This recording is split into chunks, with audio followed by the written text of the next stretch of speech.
বুড়ি পাশা পানোতে তেতি পানের পরে আসছি আমরা, তোমরা দেখো দর্শক, দর্শক দেখো, তোমরা একটু লাইক করে দাও, লাইক তুলে দাও, না দিলে পরে তোমাদের বাড়ি চলে যাবো।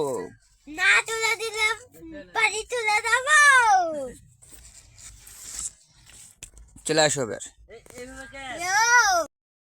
এই তো ভাঙলো, বলো পানের পরে আসছি আমরা। তুমি পানের পরে কি জন্য আসতেন? পান বেচবেন তাই পান লিয়ে যাচ্ছেন? এই পানের পর কার? তাই তোমরা পান বেচে কি করবেন? জিনিস খাওয়া, হে, জিনিস খাওয়া হবে না। আমার দেরে মা হচ্ছে এইটাই বুঝতে ও টিপ টাই বান্দা মলে বাড়ি চলো টাই